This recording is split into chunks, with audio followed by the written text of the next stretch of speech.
ಚಿಕ್ಕಮಗಳೂರು ಜಿಲ್ಲೆ ತರೀಕೆರೆ ತಾಲೂಕು ತರೀಕೆರೆ ಪಟ್ಟಣದ ಸದ್ವಿದ್ಯಾ ಪಬ್ಲಿಕ್ ಶಾಲೆಯ ಮಕ್ಕಳು ಇಟ್ಟಿಗೆ ಗ್ರಾಮದಲ್ಲಿ ಭತ್ತದ ಗದ್ದೆಗಳಲ್ಲಿ ನಾಟಿ ಮಾಡುವ ಮೂಲಕ ಕೃಷಿ ಜೀವನದ ಸವಿ ಅನುಭವ ಪಡೆದರು. ಶಾಲೆಯ ವತಿಯಿಂದ ವಿಶೇಷವಾಗಿ ಹಮ್ಮಿಕೊಂಡಿದ್ದ ಈ ಕಾರ್ಯಕ್ರಮದಲ್ಲಿ ವಿದ್ಯಾರ್ಥಿಗಳು ರೈತರ ಮಾರ್ಗದರ್ಶನದಲ್ಲಿ ಮಣ್ಣಿನಲ್ಲಿ ಕಾಲಿಟ್ಟು ಭತ್ತದ ಮಡಿಕೆಗಳನ್ನು ನೆಟ್ಟರು. ಮಣ್ಣು ತುಂಬಿದ ಗದ್ದೆಗೆ ಕಾಲಿಟ್ಟ ಮಕ್ಕಳು ನಕ್ಕು ನಲಿದು ಜಾರಿ ಬಿದ್ದು ಒದ್ದೆಯಾಗುತ್ತಾ ತಮ್ಮ ಕೈಯಿಂದ ನಾಟಿ ಮಾಡುವ ಸಂಭ್ರಮವನ್ನ ಅನುಭವಿಸಿದ್ರು. ಕೆಲವರು ಮೊದಲ ಬಾರಿಗೆ ಗದ್ದೆಗೆ ಇಳಿದ ಅನುಭವಗಳನ್ನ ಹಂಚಿಕೊಂಡ್ರೆ, ಕೆಲವರು ರೈತರ ಜೀವನದ ಕಷ್ಟ ಸುಖಗಳನ್ನ ಅನುಭವಿಸಿದಂತಾಯಿತು.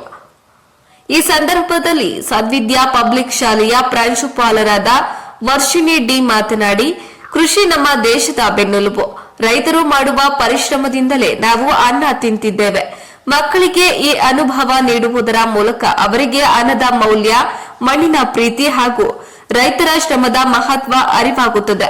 ಮುಂದಿನ ಪೀಳಿಗೆಯವರು ಕೃಷಿಯತ್ತ ಒಲವು ಬೆಳೆಸಿಕೊಳ್ಳುವುದು ಮುಖ್ಯ ಎಂದು ಅಭಿಪ್ರಾಯ ವ್ಯಕ್ತಪಡಿಸಿದ್ರು. ಮಕ್ಕಳ ನಾಟಿ ಕಾರ್ಯವನ್ನ ಸ್ಥಳೀಯ ರೈತರು ಶ್ಲಾಘಿಸಿದ್ರು.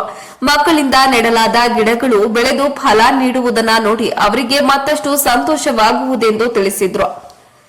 ಶಿಕ್ಷಕಿ ಸೋನಿಕಾ ಮಾತನಾಡಿ, ಈ ರೀತಿಯ ಕಾರ್ಯಕ್ರಮಗಳು ಮಕ್ಕಳಲ್ಲಿ ಕೃಷಿಯ ಬಗ್ಗೆ ಆಸಕ್ತಿ, ಪ್ರಕೃತಿಯೊಂದಿಗೆ ನಂಟು ಹಾಗೂ ಸಮಾಜದಲ್ಲಿ ರೈತರ ಸ್ಥಾನಮಾನ ಅರಿವು ಮೂಡಿಸುತ್ತದೆ ಎಂದು ತಿಳಿಸಿದ್ರು.